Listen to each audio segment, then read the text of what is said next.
right. I'll note that court-appointed counsel is present. Ma'am, you signed what's called an advice of rights form at the jail. I'm holding it up right now. Do you have any questions about any of these rights? No. All right, I'm going to pause briefly. The APA has logged in, so the assistant prosecuting attorney is present. I'm going to, I do have APA Andrew McGarrow present.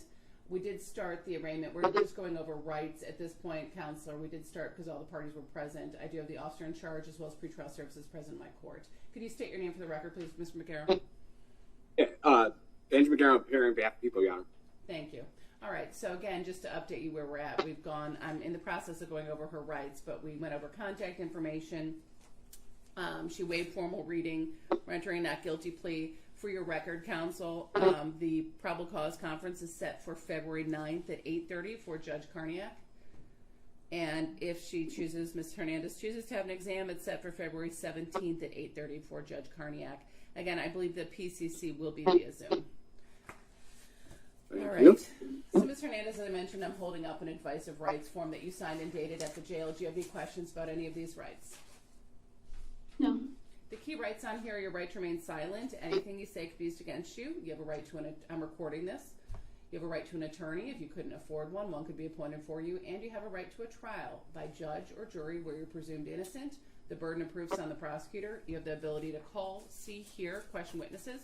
You could be a witness in this case, but if you chose not to, it wouldn't be held against you. Do you understand those critical rights? Yes. I'm looking at your request for court-appointed counsel. I'll be honest, Counselor, based on the information she included in here, it's not likely that I'd approve court-appointed counsel. She indicates that she makes $1,900 a week, and that she owns two 2020 Jeep Cherokees. She has a bank account, a PNC bank account. She has a home that she owns with the value is $115,000. So I'm not sure. My mom owns. Ma'am, please go ahead. My mom owns that house. Okay, so that is. I didn't. That's like. I'm going to know in the file that's owned by your mother. Are you able to continue these positions that you have, or are you going to lose employment during this time? Do you anticipate, ma'am? I might lose at least one of them. The two jobs that I do have, I wouldn't. The second one, I don't start until this weekend because I just got it. The third one wouldn't even be starting until end of February. Okay. So I only have one job right now. You just have which one is like job. And how much do $1,500. you make every week in that one job? Like 1,100, sometimes a little bit more because it's serving. All right. Based on the seriousness of the charges, as well as that additional information about the home, I do think that you're eligible for court-appointed counsel. I will sign off on this. So we'll have court-appointed counsel present to assist you in this matter, ma'am. All right. Thank you.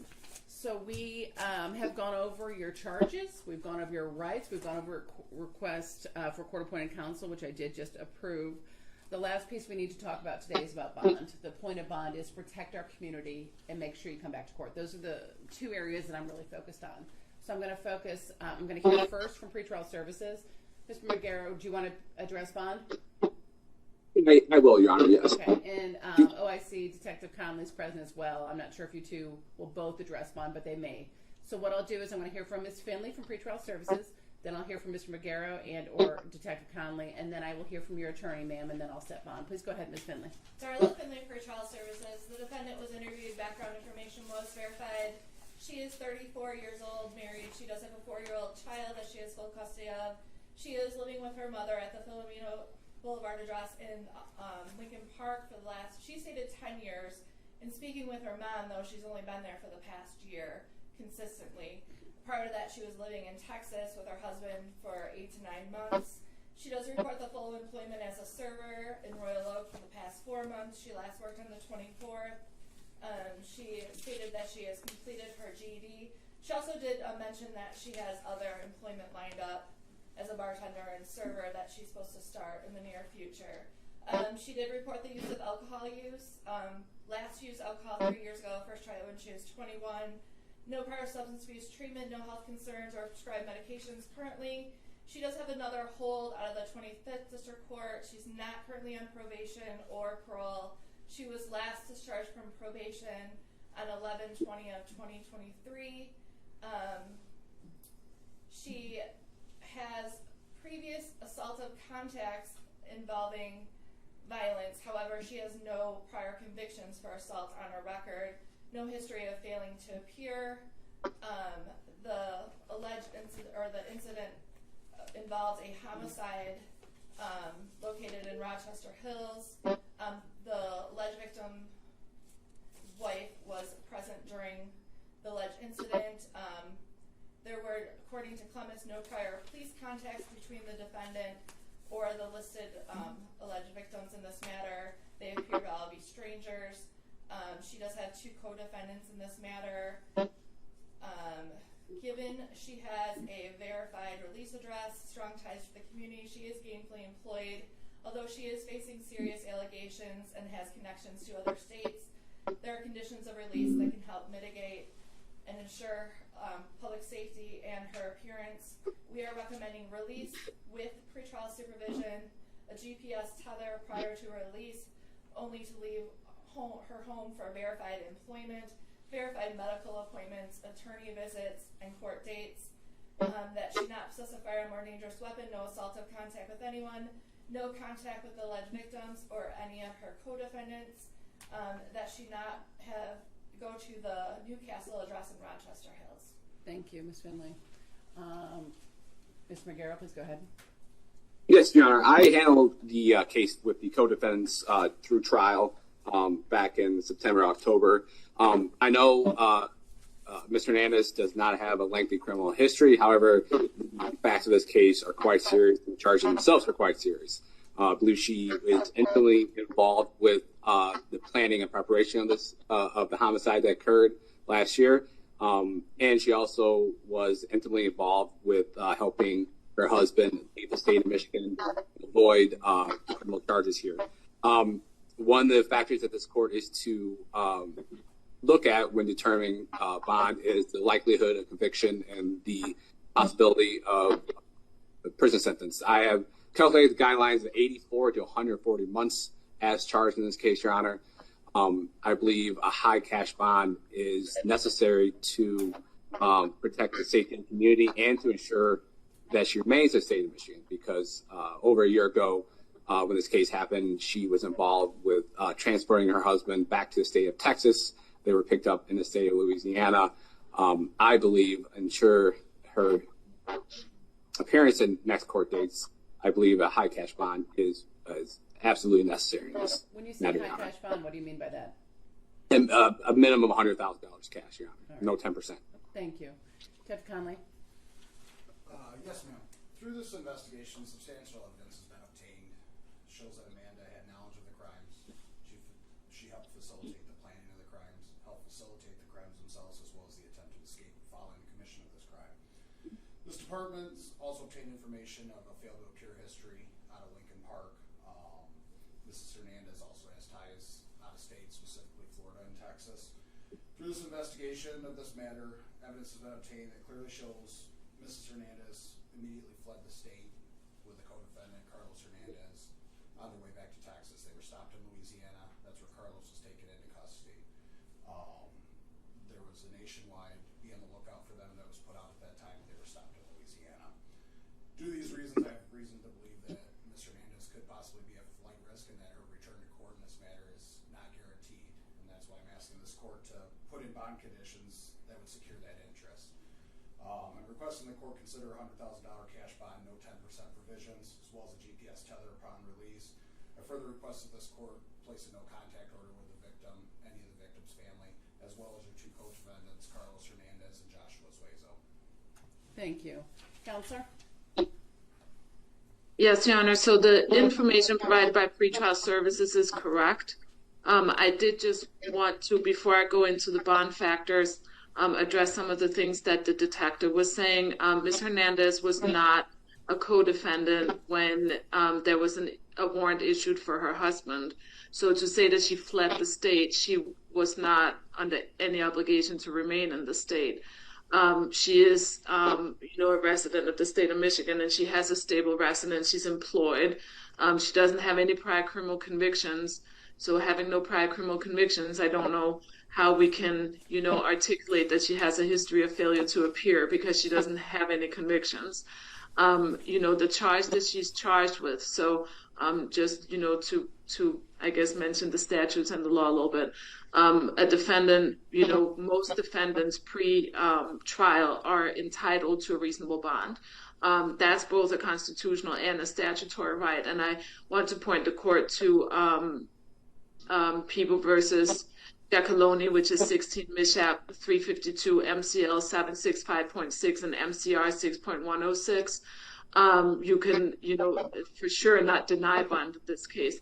In addition to that, if we look to what a reasonable bond should look like for Ms. Hernandez, according to MCR 6.106C, Ms. Hernandez should, as it's recommended by pretrial services, be placed on a personal bond. She doesn't meet the criteria of MCR 6.106 B or E, or B, which is a bond denial, and subsection E, which is a monetary bail. She is charged with a violent offense per statute, the home invasion first degree, but she's not a flight risk. And if the court was to place her on a tether, she wouldn't be any danger to the community at large. I think everybody's very well aware that Ms. Hernandez was not physically present when the crimes that the co-defendants were ultimately convicted of were committed. She's not charged with homicide. She's charged with under what would be a conspiracy theory of home invasion first degree and some 2 5-year felonies along with that. So therefore it should be a personal bond with conditions. I don't think that the tether requirement is unreasonable, but she doesn't meet any of the factors under the statute for providing her with a monetary bail. I know the prosecutor mentioned the high likelihood of conviction, but there is also a slew of other conditions, ties to the community, employment history. She has family. There's no history of substance abuse or mental illness.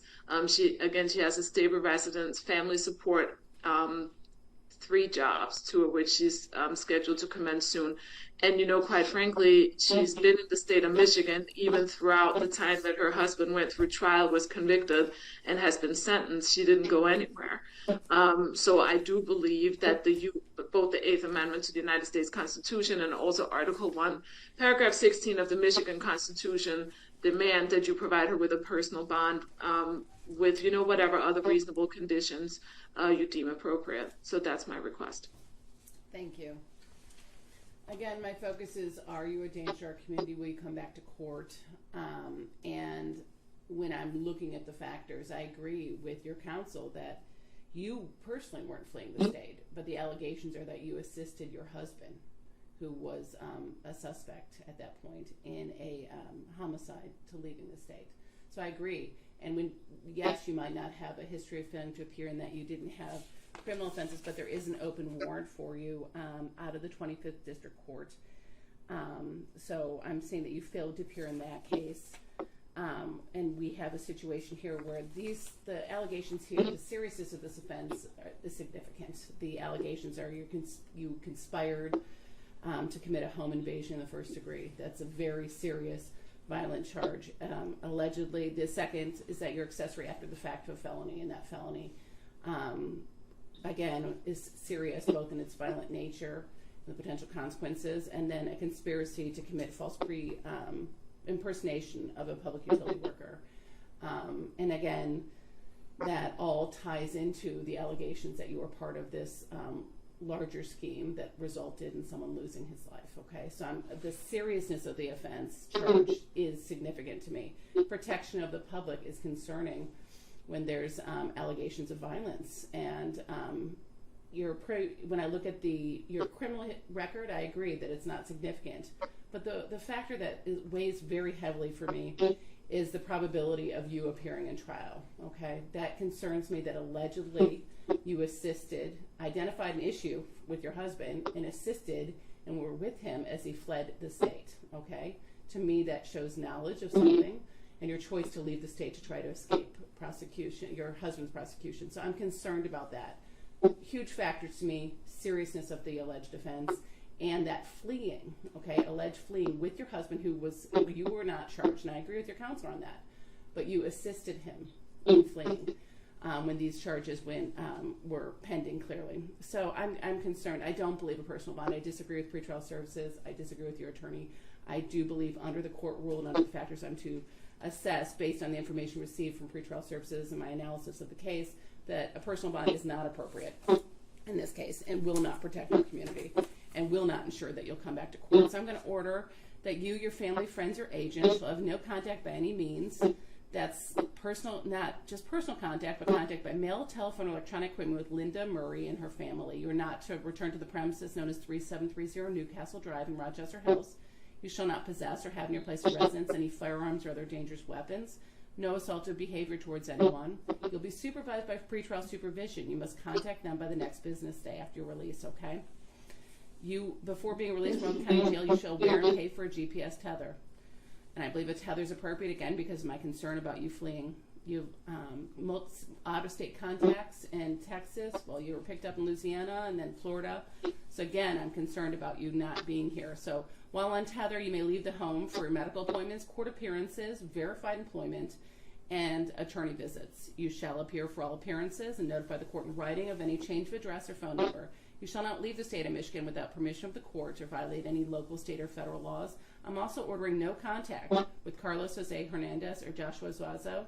The two individuals were convicted of the underlying murder, I believe, in this case. And this order will be entered in the lien system, so all police agencies will know where you're not supposed to be and with whom you're not supposed to have contact. Do you understand those bond conditions, ma'am?